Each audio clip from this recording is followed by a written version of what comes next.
Hello everyone, आपका welcome है हमारे चैनल पे। मैंने सोचा कि मैं आप लोग के साथ कुछ डिजीज़ कंडीशन को शेयर करूं। तो आप आज का हमारा टॉपिक है मायोकार्डियल इन्फेक्शन। तो पहले हम लोग डेफिनेशन देखेंगे, देन इंसिडेंस देखेंगे, एटियोलॉजी देखेंगे, क्लिनिकल मैनिफेस्टेशन देखेंगे, टाइप्स देखेंगे, जोन्स ऑफ एमआई देखेंगे, डायग्नोस्टिक टेस्ट एंड मैनेजमेंट देखेंगे। ठीक है, तो हम शुरू करते हैं डेफिनेशन से। देन एमआई क्या है, मायोकार्डियल इन्फेक्शन क्या है?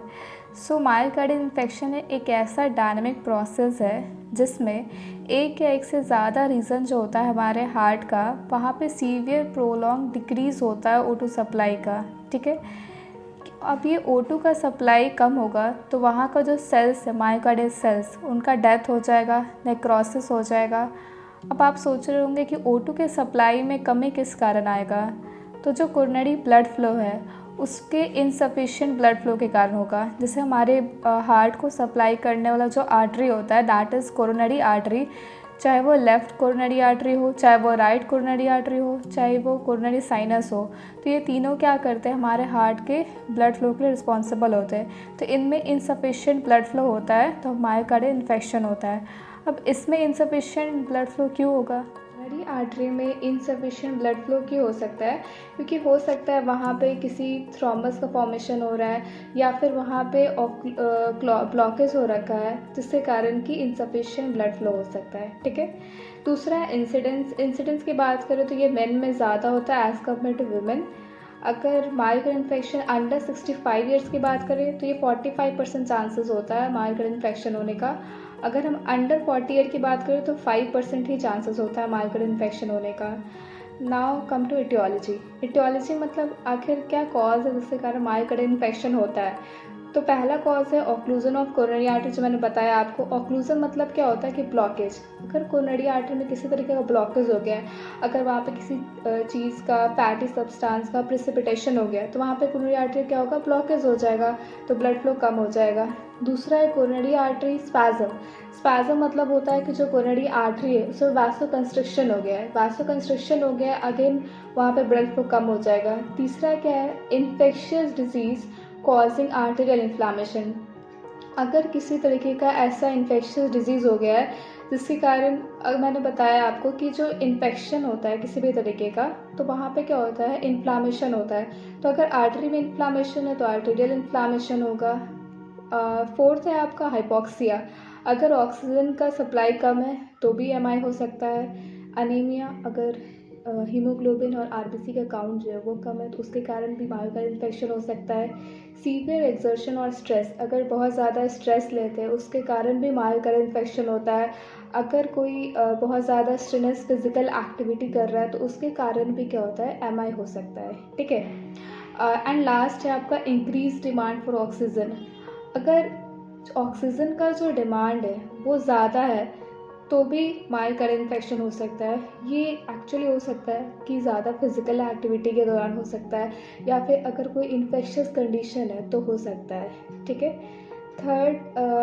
फोर्थ टॉपिक है हमारा क्लिनिकल मैनिफेस्टेशन मतलब हम देखेंगे कि ये जो डिजीज़ है इस कंडीशन में कौन से साइंस एंड सिम्टम्स देखने को मिलेंगे। ठीक है, पहला साइन एंड सिम्टम है हमारा severe chest pain.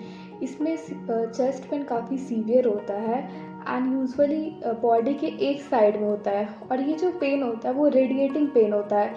Radiating pain का मतलब कि वो किसी बॉडी के पार्ट से ओरिजिनेट होगा और अदर पार्ट में रेडिएट करेगा। जैसे कि कॉमनली क्या होता है, लेफ़्ट साइड में ब्रेस्ट से ओरिजिनेट होता है। ठीक है, फिर वो ऊपर नेक एरिया में जाएगा, शोल्डर में जाएगा, बैक एंड जॉ में जाएगा। ठीक है, तीसरा है नॉज़िया और डिज़नेस।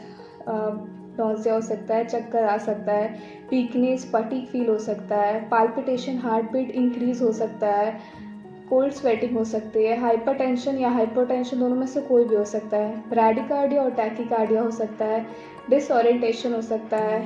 ठीक है, तो ये सारे से क्या है, क्लिनिकल मैनिफेस्टेशन है। देन हम लोग इसके टाइप्स की बात करेंगे। ठीक है, तो अगर हम पहले टाइप्स से पहले आपको इसका क्लासिफिकेशन बता देती हूँ। ठीक है, तो अगर हम इसको क्लासीफाई करें तो इसकी दो क्लासिफिकेशन होती है, एक होता है ट्रांसम्यूरल और दूसरा होता है सब एंडोकार्डियल।